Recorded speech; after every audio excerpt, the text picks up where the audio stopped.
Chapter 1. 2 Tickets.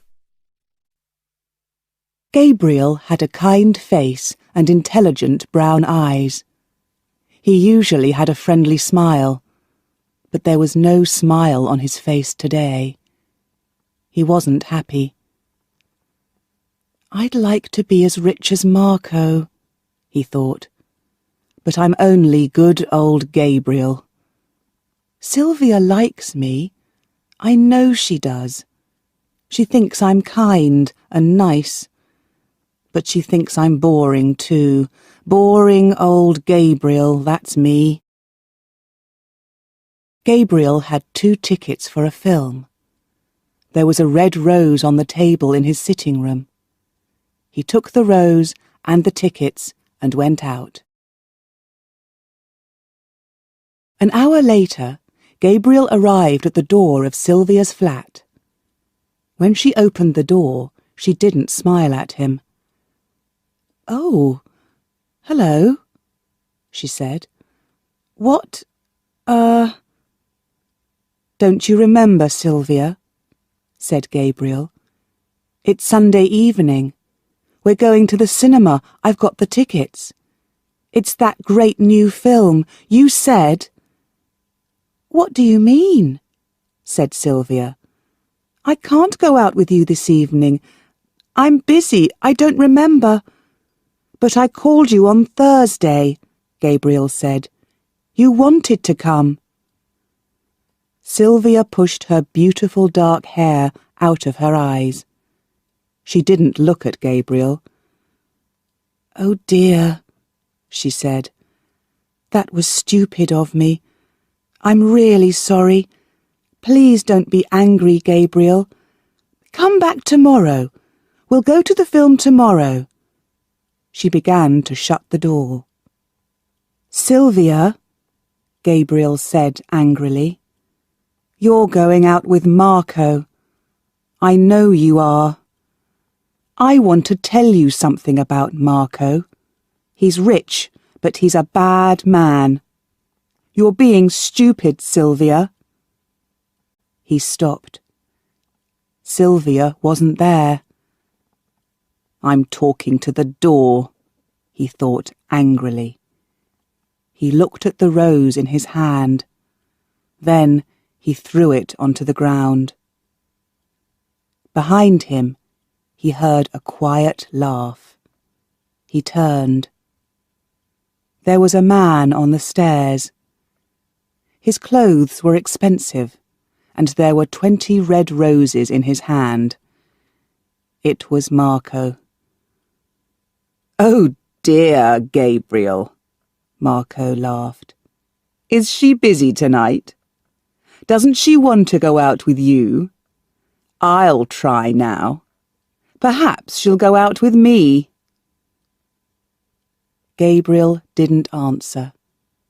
He walked quickly away and went down to the street. It was a hot Sunday evening. There was no wind. A lot of people were in the street. They sat in the parks and drank in the cafes. Young men and women talked and laughed. Gabriel didn't want to look at them. He felt too unhappy. He took out the 2 tickets. "I paid for them," he thought, "and it's a wonderful film. I'll go without her. I'm not going to think about Sylvia Delgado. I'll go and see the film and I'll enjoy it." The Plaza Cinema was a big, old building in the centre of town. The doors weren't open, so there were a lot of people outside. Gabriel waited with them. When the doors opened, people went quickly inside to the ticket office.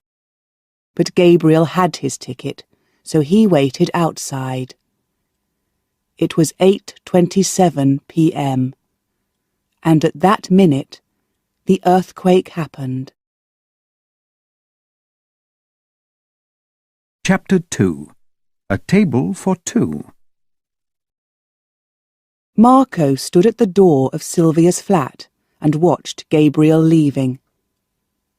He looked carefully at his clothes and his shoes. Why didn't Sylvia open the door? She was in there. Then, suddenly, it opened. "Sylvia, dear," Marco said, "you look wonderful." He stopped. Sylvia didn't look wonderful. Her face was red, and she looked unhappy. Gabriel said something to her, Marco thought. What was it? That young man doesn't like me, and I don't like him. He followed Sylvia into the sitting room. "I'm nearly ready," she said. "Have a drink. I'll come in a minute." Marco knew the Delgado's sitting room well. He went to the table and got a drink. Then he sat down in an expensive armchair. He liked the flat. There were beautiful pictures on the walls, and everything in the room looked very expensive. Sylvia lived with her mother. Her father was dead. Before he died, Mr. Delgado had a good job. He had cars and friends and a lot of money. But the Delgados weren't a rich family now, and Sylvia's mother was ill. The doctor often came and visited her. Sometimes Mrs. Delgado had to go to hospital. She had to have good food and expensive medicines. The Delgados didn't have much money now. Marco didn't know about the Delgados' money. He saw their pictures, their jewellery, and other expensive things, and he liked them all. "Sylvia," Mrs. Delgado called weakly from her bedroom. "Are you there, dear? What are you doing? Is somebody with you? Who is it?" Marco heard Sylvia's answer. "It's all right, Mother," she said. "It's only Gabriel. We're going to see a film." "Ah," thought Marco. "So Mrs. Delgado doesn't like me. Mrs. Delgado likes dear Gabriel." He went back to the table and had another drink. "Perhaps you don't like me, Mrs. Delgado," Marco thought. "But your daughter does. Oh, yes. She likes me very much." He smiled. 10 minutes later, Sylvia came into the room again. Her dark hair was beautiful. Her big brown eyes were excited. Her dress was very pretty. She smiled happily. "Hello, Marco," she said. "I'm ready now." He put down his glass and stood up. "We're going to have a wonderful, wonderful evening," he said. Outside it was very hot. Marco drove his car fast. Sylvia felt the wind in her hair. It was good. "Gabriel hasn't got a car," thought Sylvia. She turned and looked at Marco. "Where are we going?" she asked. "I'm taking you to the Oasis restaurant," Marco said. "It's the best restaurant in town. It's very expensive, of course, but nothing is too good for you, Sylvia. I know a lot of girls, but you're the most beautiful." The Oasis restaurant was 2 kilometres outside the town. There were a lot of big cars outside it. Marco pushed open the doors. Inside it was nearly dark. There were pretty little lights on the tables, and a man played quiet music. Some people danced. "Good evening, sir," the manager said to Marco. "I called this afternoon," said Marco. I want a table for 2. Of course. Please follow me, the manager said. Marco and Sylvia followed him to the back of the restaurant. Their table was near the door to the kitchen. Waiters went in and out with food and drink. Marco looked at the manager angrily. I don't want this table, he said. We're going to dance later. We want to be near the dancing. I have to have a better table. I'm sorry, sir, said the manager. I can't do that. We're busy this evening. Come early next time, then I can put you near the dancing. He began to walk away. Wait a minute, said Marco. I'm not happy with this. You've got to... I'm very sorry, said the manager again. I can't give you a better table now. Later, perhaps. But, said Marco. People began to turn round and look at Marco. Sylvia looked at the floor. Marco always did this. He always wanted the best place in the restaurant, in the theatre, or at the football game. Sylvia put her hand on Marco's arm. This table's okay, she said. I don't want to change. Why? Be quiet, my dear, said Marco. Leave this to me. He turned back to the manager. Now, he said, you listen to me. Everybody's watching us now, thought Sylvia. She caught his arm again. I'll see you in a minute, she said. I'm going to the washroom. She walked between the tables to a door at the other end of the restaurant. She saw young men and women dancing. Older people laughed and talked. They all looked happy. The washroom was outside the restaurant in a small garden. Sylvia opened the door and walked into the garden. It was 8:27 p.m. and at that minute the earthquake happened. Chapter 3. Sylvia's Story. The ground moved under Sylvia's feet. Help! What is it? What's happening? She thought. There was a terrible noise, and she looked up into the sky. Perhaps the noise and the shaking came from a plane. Suddenly, the lights went out and it was nearly dark. Then people started to scream. Sylvia didn't move. She couldn't move. It's an earthquake, she thought. Oh no, please no. The ground moved again. A long crack started to run up from the bottom of the wall in front of her to the top. Then the wall opened, and Sylvia could see the people inside the restaurant. They tried to run. Their screams were terrible. She could see hands pushing and pulling. She could see their faces and their eyes. They were terribly afraid.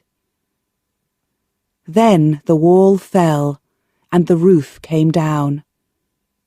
Sylvia couldn't see the faces and hands now. The Oasis restaurant wasn't there. It was only rubble. Sylvia couldn't move. She couldn't scream. Marco's in there, she thought. Marco, and the manager, and those people, they...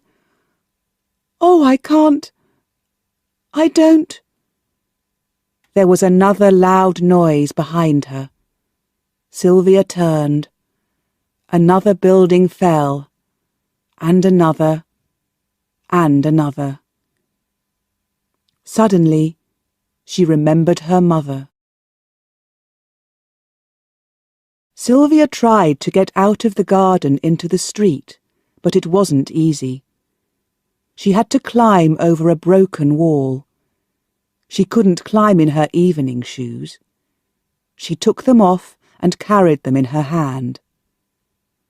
She got up to the top of the wall and fell down into the street. Her pretty dress was dirty now, and she had cuts on her feet. There were people everywhere. They ran up and down the street and screamed. Some people tried to pull the rubble away from a building. "Come and help," one of them said to Sylvia. "My little boy's under there. Help me, please." "I'm sorry," said Sylvia. "I have to find my mother." There were cars everywhere too. Everybody wanted to get away from the buildings and out into the country. "Stop! Take me with you! Take me home!" she screamed at them. But they didn't hear her. They didn't stop. "I'll have to walk," she thought. "It's a long way, but I can do it. I have to go home and help my mother. I have to." Sylvia began to run. It wasn't easy. There was rubble across the road. A roof fell to the ground behind her. A wall suddenly fell in front of her. She climbed over it and started to run again. It wasn't dark now. The sky was red and black with fires and thick black smoke. Sylvia had only one idea in her head. There was nobody with her mother. She was ill in her bed. She couldn't move easily. Perhaps she was hurt. Perhaps she was... No, thought Sylvia. She's not dead. Oh, please, no, please. She's all right. I know she is. Mother, Mother. She was in the centre of town now. She looked round the square. There were some houses, and the big church clock showed the right time. But the hotel next to it was only a ruin. The plaza was in the same square. For the first time, Sylvia stopped and watched. Firemen and policemen carried people out of the cinema. "What happened?" she asked a girl. "The roof fell," the girl said. "Hundreds of people are dead." Perhaps Gabriel didn't go, thought Sylvia. Or perhaps he came too late, or... She didn't want to think about Gabriel now. The idea was too terrible. The Delgados' building was near the town centre, at the end of a street. Sylvia began to run again. She could see a big fire. She could hear people screaming. The building next to the Delgados' home was a ruin. Men and women pulled at the rubble. Sylvia knew them. They were her neighbours. They wanted to find their families and friends. But the Delgados' building was there. There was a big crack in the front wall, and some windows were broken, but the building looked safe. "Hey, don't go in there," a man called to Sylvia. "It's too dangerous." But Sylvia didn't stop. She pushed open the door and went in. Inside it was dark. She tried the lights, but they didn't work. Quickly, she ran up the stairs to the flat. The front door was open. "Mother," she called. "Are you all right? It's me. Mother, where are you?" She went to her mother's bedroom. The door was open, but there was nobody in the bed. Mrs. Delgado wasn't there. Chapter 4. Neighbours.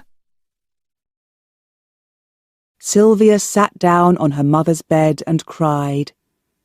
"Where is she?" she thought. "Who's with her? What can I do?" She stood up. Her feet hurt, so she went to her bedroom for some better shoes. She started to take off her dress, but then she heard another loud noise. Another building fell. "I can't stay here inside the building," she thought. "It's too dangerous." She went quickly out of the flat and down into the street. Then she stopped. "Where can I go? What can I do?" she thought. First, she had to find her mother. After that... But no, she didn't want to think about Marco. He was in the ruins of the Oasis restaurant. And she couldn't think about Gabriel. Perhaps he was in the ruins of the Plaza Cinema. Suddenly, she saw a neighbour. The old man lived in the next building. She went to him and put her hand on his arm. "Oh, Mr. Enrique," she said, "you're safe." The old man didn't move. He didn't see or hear her. His face was white and his hands shook. He started to cry quietly. Sylvia shook his arm. "Mr. Enrique," she said, "it's me, Sylvia Delgado. Where's my mother? She's not in our flat. You know she can't walk. Did somebody take her? Who? Where did they go?" The old man turned and looked at her. "Sylvia? Mrs. Delgado? I don't know," he said. "I can't remember. There was something. Yes, I think. Perhaps it was Mr. Garcia. Yes, Mr. Garcia, the man from the second floor in your building. He carried her down and put her in his car. Yes, that's it. It was Mr. Garcia." "But where are they?" said Sylvia. "Where did they go?" "He said something," said the old man. "I don't remember.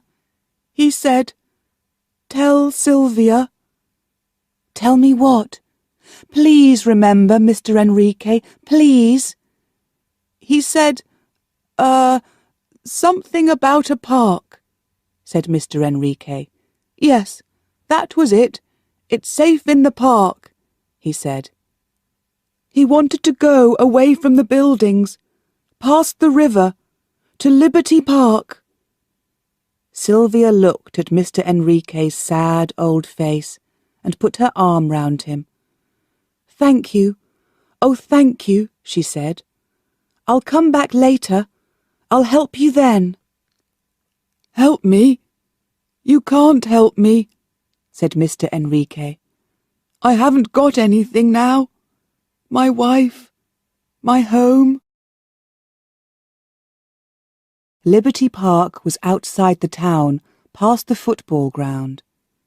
Sylvia started to walk. Then she stopped. Her mother was old and ill. She had to take her medicines. And they were on the table next to her mother's bed. It was dangerous, but Sylvia didn't think about it. She ran back into the flat. She found a big bag and put into it some warm clothes and her mother's medicine bottles. Then she ran outside again and shut the door behind her. It was a long way to Liberty Park. Sylvia started walking. Chapter 5. Gabriel's Story. At the time of the earthquake, Gabriel was outside the plaza. A lot of people wanted to buy their tickets, and they went inside. But he had his ticket. He was safe because he waited outside. Gabriel heard the first sounds of the earthquake, but he didn't see the buildings when they fell. He didn't hear the screams. Some rubble hit him on the head and he fell to the ground. After a long time, he heard somebody. It was a woman. "Look at this young man," the woman said. "Is he dead?" "No," said another woman, "but he's hurt." I'm all right," said Gabriel. He tried to sit up. The women moved away. Gabriel's arm hurt terribly. He couldn't move it. It was broken. He sat in the street. Then he stood up slowly and looked round. It was nearly dark. Only the cars gave some light. "My family," he thought. "Mum, Dad."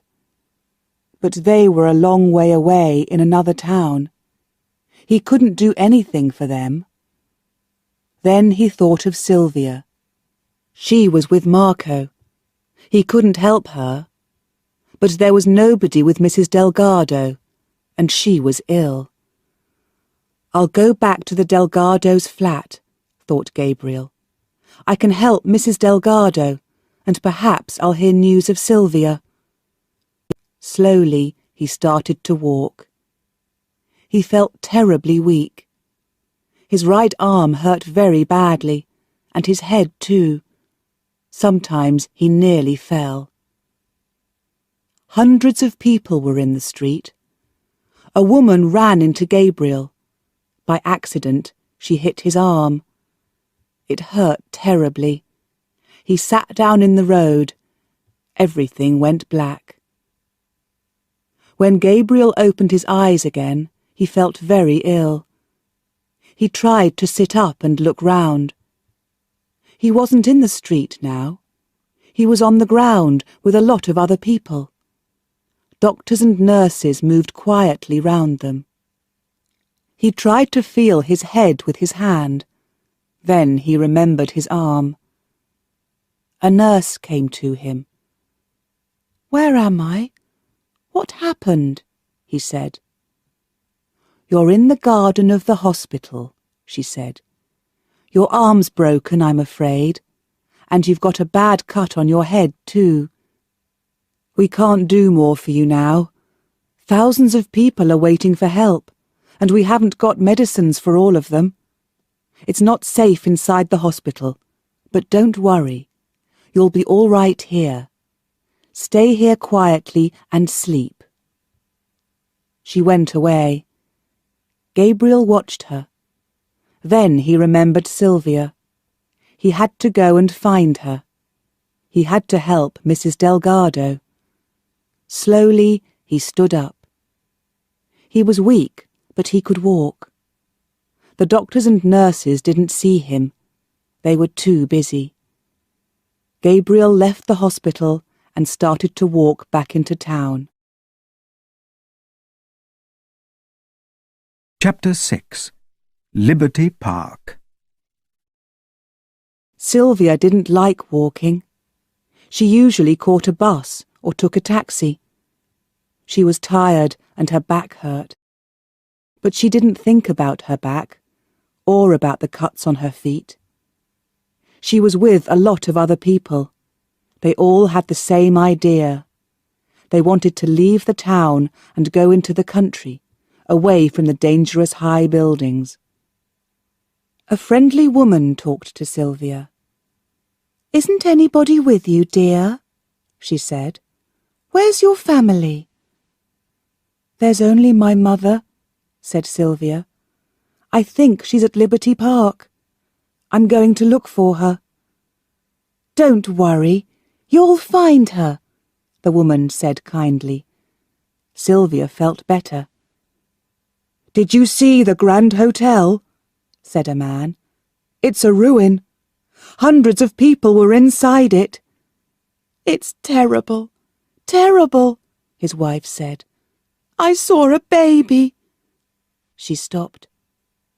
"And the shopping centre," another woman said.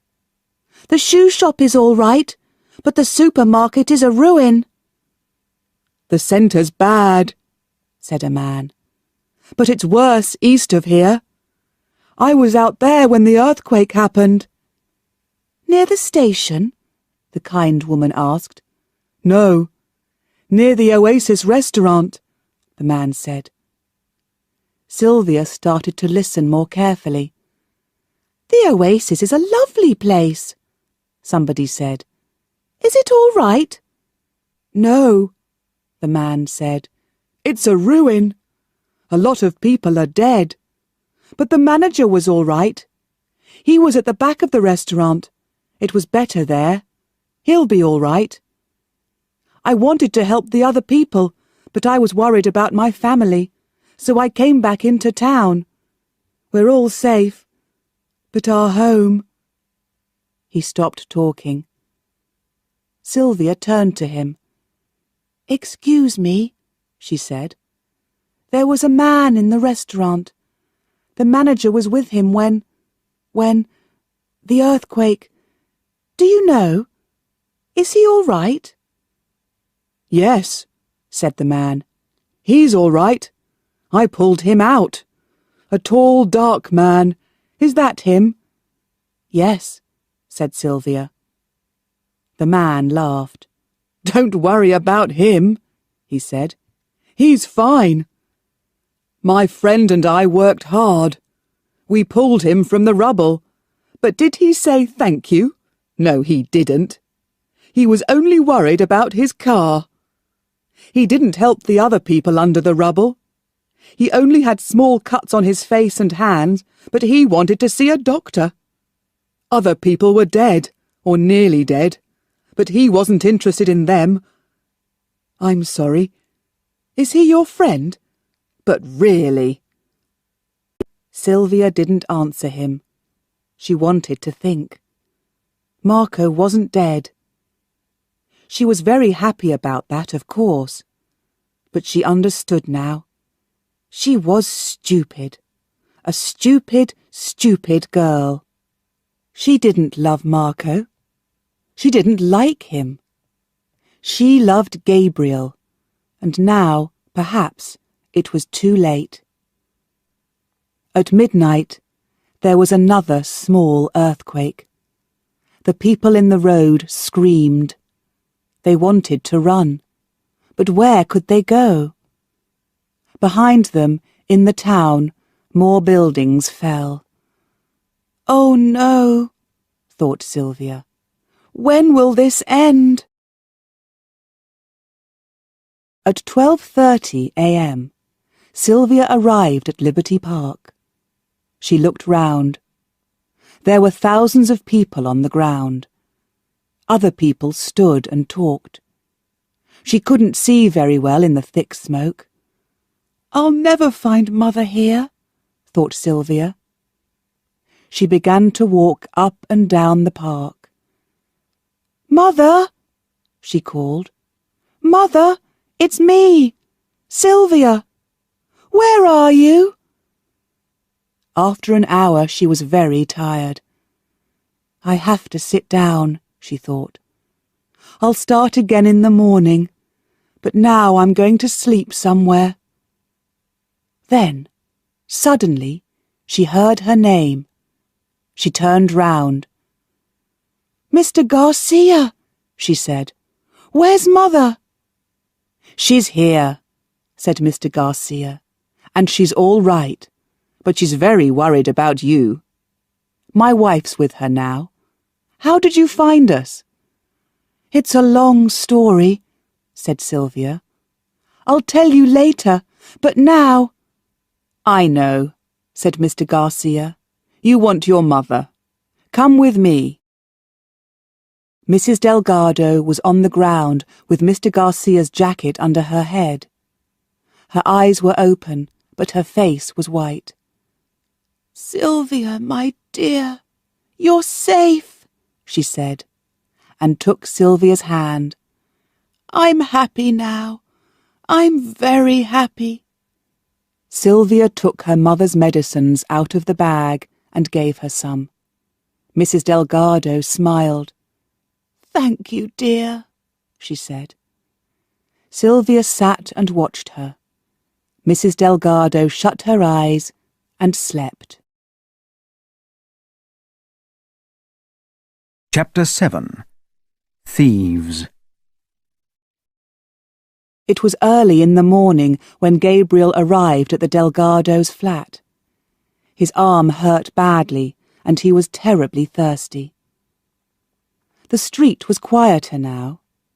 Most people were out in the country, or in the parks outside the town. But there were 4 or 5 men at work in the ruins of the building next door. They pulled the rubble away. Gabriel watched them for a minute. Suddenly, they stopped working and listened. "I can hear something," one man said. "Here! I think it's a child. Quick, come and help." Gabriel went to them. "I can help," he said. One of them looked up and smiled at him. "Don't be stupid," he said. "You've got to have 2 hands for this job. Go and sit down." Slowly, Gabriel went up the stairs to the Delgados' flat.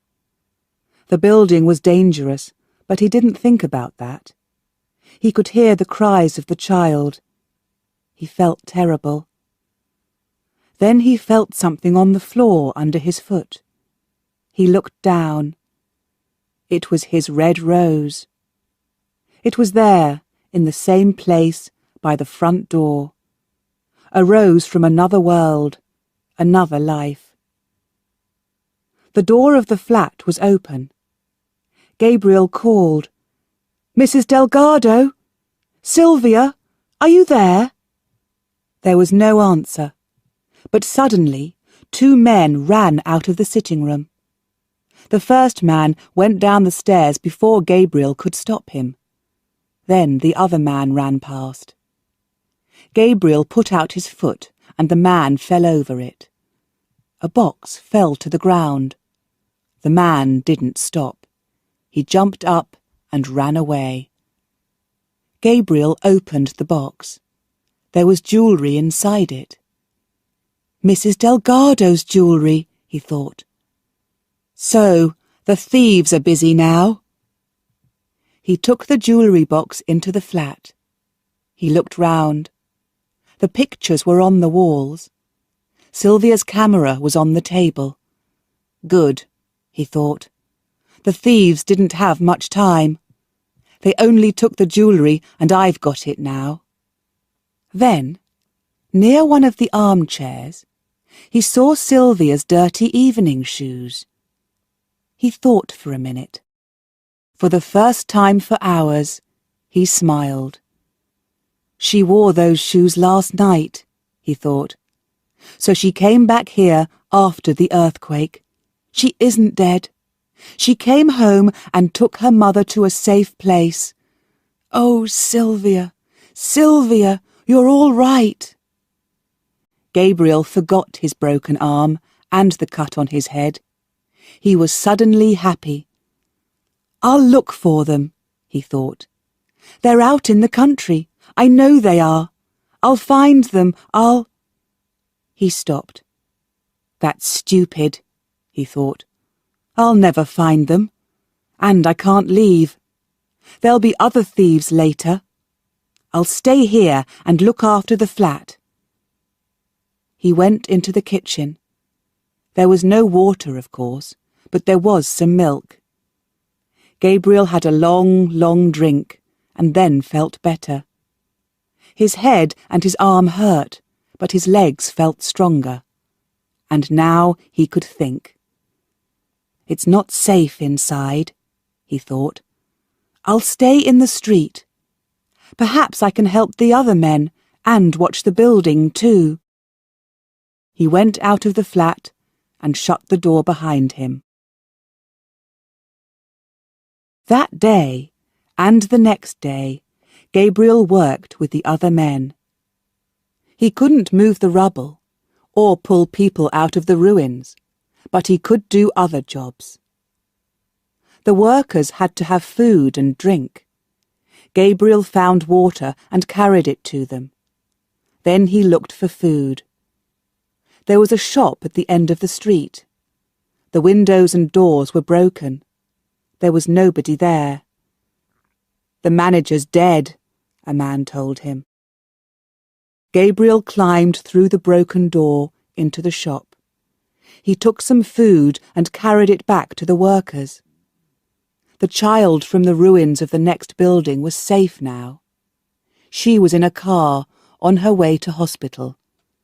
But the workers didn't stop working. Other people were under the rubble.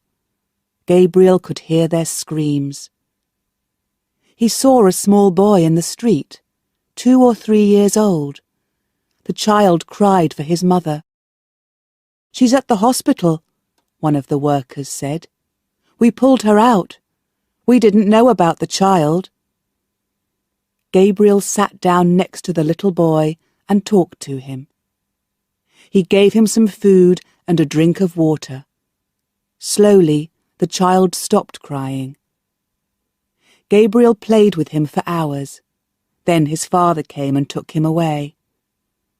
On the morning of the 3rd day, firemen arrived. For the first time, Gabriel stopped working. He couldn't do anything now. He sat down in front of the Delgado's door and fell asleep. Chapter 8. Home. On the 3rd day after the earthquake, good news came to Liberty Park. Mr. Garcia had a radio in his car. "Sylvia, come and listen," he called to her. "There will not be another earthquake," the newsreader said. "People can go back to their homes. Dangerous buildings have a white cross on the door. Do not go inside those buildings. Other buildings are safe. I will say that again." Mr. Garcia and Sylvia listened again. Then Mr. Garcia turned the radio off. "Do you think it's really safe?" Sylvia asked. "Do you think we can go home?" Mr. Garcia shook his head. "I don't know," he said. "But I know one thing. Your mother can't stay here. We'll take her home to her bed. You can look after her there." Everywhere in Liberty Park, people asked questions. Many people were worried. Was the newsreader right? They were afraid of another earthquake. They wanted to stay in the country for another day or two. But other people wanted to go home. They started to move into the streets. Sylvia sat down next to her mother. "We're going home, Mother," she said. Mr. Garcia carried Mrs. Delgado carefully to his car. She was as light as a child. Sylvia opened the back door of the car, and Mr. Garcia put Mrs. Delgado inside. The journey into town took a long time. There was rubble everywhere, and in some places there were trees across the road. Mr. and Mrs. Garcia sat in the front of the car and talked. They were worried about their flat, their friends, and their neighbours. Sylvia sat in the back with her mother and looked out of the window. But she didn't see the ruins, or the rubble, or the firemen. She didn't hear the Garcias. "Will I see Gabriel again?" she thought. The car turned into the Delgado street and stopped outside their building. "Look! Look! It isn't there!" said Mrs. Garcia. "What isn't there?" asked Sylvia. "The white cross. There's no white cross on our building. It's safe. We can go home." Mrs. Garcia jumped out of the car and ran up the stairs to her flat. Mr. Garcia smiled at Sylvia. "You go up first and open the door," he said.